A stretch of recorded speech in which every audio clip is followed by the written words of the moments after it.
Au sommaire de cette édition, la Bourse régionale des valeurs mobilières présente officiellement aux presses nationales et internationales le bilan de l'exercice 2018 et les perspectives de cette institution.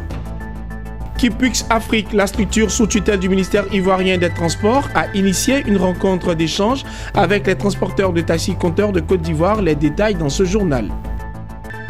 Et nous nous rendrons à Bouaké, dans le centre de la Côte d'Ivoire, pour nous imprégner des conséquences du manque de politique cohérente de promotion industrielle. À toutes et à tous, bienvenue, mesdames et messieurs. La BRVM, la Bourse régionale des valeurs mobilières, institution sous-régionale de mobilisation de capitaux aux économies de l'UEMOA, se porte bien, nonobstant la baisse de l'activité boursière constatée dans le monde. C'est ce qui ressort d'une rencontre avec la presse nationale et internationale ce mercredi à Abidjan, rencontre au cours de laquelle Edo Kossi Amenonve, directeur général de la BRVM, a présenté le bilan de l'exercice 2018 et projeté les perspectives de l'institution à sa charge. Le reportage de Mondésir Nascimento Djifini et Lyon Gilbert. L'année 2018 n'a pas été une année très fructueuse pour les places boursières du monde, constat fait par Edo Kossi Amenonve au cours de sa rencontre avec les hommes des médias nationaux et internationaux ce mercredi à Abidjan. Malgré cela, la place boursière d'Abidjan, la BRVM, Bourse régionale des valeurs mobilières, a tiré son épingle du jeu. Elle finit l'année 2018 avec une liste de prouesses. Il s'agit notamment d'une forte progression au niveau des marchés obligataires, d'actions et surtout l'opération de vente publique de Orabank à 56,9 milliards, un record jamais obtenu depuis la création de la BRVM. Des indices entre autres qui témoignent de la vitalité de l'économie de la sous-région. Nous avons aussi un développement extrêmement important de notre marché obligataire. Il ne faut jamais oublier que dans notre cas, le marché financier régional a deux composantes majeures, le marché des actions et le marché des obligations. Le marché des obligations a connu une forte progression avec un niveau de capitalisation qui se situe aujourd'hui à 3 400 milliards, ce qui se rapproche du marché des actions avec 9 nouvelles introductions d'emprunts obligataires pour un montant de 834 milliards de francs CFA. Donc, au-delà de ces indicateurs de marché, nous avons poursuivi nos activités de développement, de promotion dans les différents pays de l'UEMOA, à l'international. Nous avons poursuivi nos actions de développement de la culture boursière. Nous avons formé 5 900 nouvelles personnes dans les différents pays, initier ces personnes-là à l'activité boursière. S'agissant des perspectives pour 2019, plusieurs résolutions sont prises par la BRVM pour accélérer la croissance économique au niveau de l'Union économique et monétaire ouest-africaine. Inciter les grandes entreprises publiques à se faire coter à la BRVM. Poursuivre la politique des roadshows. Renforcer le mécanisme de surveillance des transactions pour préserver l'équité du marché. Donc nous allons en tout cas continuer à travailler dans le sens du développement du marché, dans le sens donc de l'atteinte des objectifs et dans le sens d'avoir en tout cas des résultats qui sont à la hauteur des attentes des populations de notre Union. Notons qu'en 2018, la BRVM a payé plus de 700 milliards en dividendes et intérêts. L'institution se félicite aussi d'avoir relevé des défis importants, notamment permettre aux petits porteurs de titres de rentrer et de sortir de la bourse sans difficulté majeure et le défi de la mobilisation de liquidités pour l'économie de la sous-région. Il s'est tenu ce mardi à Abidjan une rencontre entre la société Kipux Afrique et les transporteurs de taxi-compteurs de Côte d'Ivoire. Au centre des discussions, l'identification de tous les acteurs intervenant dans ce secteur et l'enregistrement de leurs véhicules dans des bases de données. Cette structure sous tutelle du ministère ivoirien des Transports veut ainsi professionnaliser le métier. On en sait plus avec Lawani Babatunde et Richard Akeke. Réunis au sein de la plateforme de propriétaires et de conducteurs de taxi-compteurs, ces acteurs des transports sont venus à la rencontre des émissaires du ministère des Transports. Pendant plus d'une heure, diverses réformes visant à professionnaliser le secteur des transports, notamment celui de taxi-compteurs, ont été abordées. Aujourd'hui, nous sommes donc avec nos partenaires de tous les jours, donc la plateforme des propriétaires de taxi-compteurs en Côte d'Ivoire, pour faire la vulgarisation des textes donc liés à l'inscription au registre des transporteurs et la carte de transport. La carte d'identité du transporteur, c'est donc sa carte de transporteur. À partir du moment où donc, il s'inscrit dans ce registre-là, il est détenteur d'une carte de transporteur qui est biométrique et qui est donc liée au représentant légal de cette entreprise. L'État a prévu un certain nombre d'activités, un certain nombre d'actions de grande ampleur à l'attention du secteur des transports. Mais pour pouvoir bénéficier, il faut que vous soyez enregistré quelque part. Soucieux de mettre de l'ordre dans leur secteur d'activité, ces acteurs des transports sont partis d'une dizaine d'associations pour aujourd'hui mettre en place une fédération. À l'unanimité, ils saluent cette initiative du ministère des Transports pour redorer l'image de leur métier. Nous avons mis une plateforme aujourd'hui pour pouvoir sensibiliser les transporteurs et les conducteurs aujourd'hui de prendre la carte. Les transporteurs doivent prendre la carte des transporteurs et prendre la carte des transports aujourd'hui pour qu'ils vont être identifiés dans la base de données de QPUS Afrique.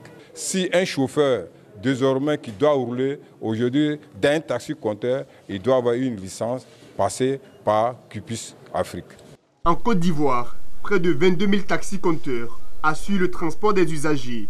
Seulement 16 000 d'entre eux sont légalement constitués, ce qui représente un énorme manque à gagner pour l'État ivoirien. La compagnie minière Randgold devient Barrick. Le Canadien Barrick devient ainsi le détenteur de la mine d'or de Tongon, le plus grand fleuron de l'industrie minière en Côte d'Ivoire. Le commentaire de Corona Sekongo. La société Randgold s'appelle désormais Barrick.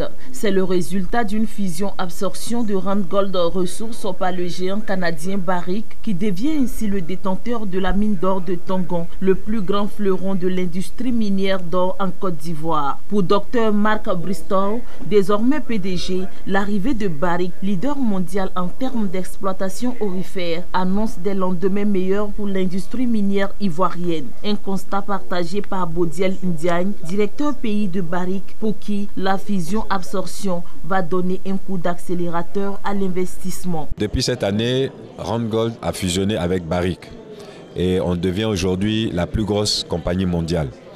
Mais notre engagement en Côte d'Ivoire demeure, puisque par contre, ce qui va être positif pour la Côte d'Ivoire, c'est qu'aujourd'hui nous allons investir encore plus, parce que nous aurons plus de moyens à disposition en ayant cette grosse compagnie avec nous. Et donc ça permettra d'investir encore plus au niveau de l'exploration et de la recherche pour plus rapidement découvrir une nouvelle mine. Ça permettra aussi de mettre plus de moyens dans le développement de la recherche à Tongon pour étendre la durée de vie de la mine. Les dirigeants de Barrick se sont félicités du retour à la normale à la mine d'or de Tongon après des activités en berne suite à des grèves et des troubles sociaux. La bonne nouvelle est qu'aujourd'hui, la mine d'or de Tongon a pu atteindre son objectif de production revisé de 230 000 onces, soit environ 6,52 tonnes pour l'année. Barrick rassure les populations sur sa détermination à poursuivre sa politique d'investissement dans les projets de développement communautaire au profit des populations impacté par la mine d'or de Tongon. Nous le disions dans les titres, rendons-nous à présent à Bouaké pour nous imprégner des conséquences du manque de politique cohérente de promotion industrielle locale dans la capitale du centre de la Côte d'Ivoire. En 2013, Oléol Industrie s'était démarqué pour donner espoir à la population en rachetant Trituraf pour produire de l'huile de graines de coton. Le bébé Oléol Industrie naîtra mais ne grandira pas car manquant de graines de coton à transformer. Depuis, les difficultés se sont enchaînées et aujourd'hui, la société est à couteau tiré avec ses partenaires financiers au grand désarroi du personnel qui a perdu tout espoir de voir les activités redémarrer. Plus de détails dans ce reportage de Thio Chang commenté par Hervé Blagnon. Bouaké, dans le centre de la Côte d'Ivoire. Nous sommes à la zone industrielle de la deuxième grande ville du pays. Ce matin, l'ambiance est sous haute tension dans l'enceinte de l'usine Oléol Industrie. La nouvelle a vite fait le tour de la ville. Oléol Industrie aurait été vendue aux enchères. Cette information n'étant pas du goût de la direction et aussi des employés, la mobilisation a été spontanée. Les employés ici, regroupés en petits groupes. Un peu plus loin, un détachement de la police et aussi de la gendarmerie nationale, ainsi que ceux qui se font passer pour de nouveaux propriétaires de l'usine qui garderont le silence. nous jusqu'à preuve du contraire, pour nous, Oleo n'a pas été cédé à aucun acquéreur. Parce que nous avons dit cette vente ne peut pas avoir lieu parce que les textes la suspendent et on avait une ordonnance qui la suspendait. Donc pour nous, il n'y a pas eu de vente. La preuve, c'était le vendredi qui devait faire cette vente. Vous pouvez me demander, le dit l'État le vendredi pour empêcher effectivement cette vente-là. Aucun huissier, aucun commissaire prisonnier n'a eu accès aussi. Donc nous ne savons pas où s'est déroulée cette vente. Mais mieux, nous, Oleo existe toujours. Oleo est toujours, les travailleurs sont toujours employés de Oleo. C'est ce que nous savons. Nous, jusqu'à preuve du contraire, comme je dis, nous, on n'a aucune information. La preuve, je vous parle, les gens qui disent qu'ils l'ont acheté. Nous, on n'a aucun document qui prouve que M. X a acheté cette entreprise. La vente qui était prévue pour le 25, dont je dis qu'elle a été suspendue, ou alors qui est suspendue par les textes, et le 25 décembre, elle n'a pas eu lieu sur le site. Nous ne savons pas où cette vente a eu lieu. Donc nous ne pouvons pas considérer qu'il y a eu une vente. Si les employés disent être impuissants face à la situation, ils sont venus s'opposer aux rumeurs, faisant état que le nouvel acquéreur compte se débarrasser des anciens employés. En fait, un appel, un cri de cœur que nous sommes en train de faire aujourd'hui. Nous demandons aux autorités compétentes, elles sont déjà toutes au courant de notre situation. Nous demandons seulement que nos droits et nous arrivent le salaire. Pour nos droits, nous pouvons estimer ça à 1,3 milliard. Et nous arrivent le salaire. Au-delà de ce contentieux financier entre Oleo Industrie et sa banque, cette affaire révèle la légèreté des pouvoirs publics à protéger une industrie locale. Oleo Industrie utilise les graines de coton pour produire du tourteau et de l'huile alimentaire avec la marque Éclat d'Or. Elle avait besoin de 200 000 tonnes de graines par an. En 2013, lors de l'ouverture de l'usine créée par des Ivoiriens, l'État de Côte d'Ivoire s'était engagé à obliger les égreneurs à lui livrer cette quantité de graines. Cela n'aurait jamais été respecté. Malgré un investissement de plusieurs milliards de francs CFA, Oleo Industrie est en difficulté financière, en majorité faute d'approvisionnement en graines de coton. Des graines de coton que les égreneurs préfèrent vendre à l'extérieur de la Côte d'Ivoire malgré la protection du marché. Conséquence, pour 300 millions de francs CFA, Oleo Industrie pourrait fermer définitivement. Elle employait pourtant plus de 600 personnes en haute saison et plus de 6 000 indirects. L'usine offrait également de nombreuses opportunités en termes de petits business autour de l'établissement. Si Oleo Industrie tombe définitivement, il ne restera plus à Bouaké qu'une seule grande industrie en activité. Selon certains observateurs, un règlement à l'amiable devrait être favorisé par l'État au bénéfice des populations de Bouaké.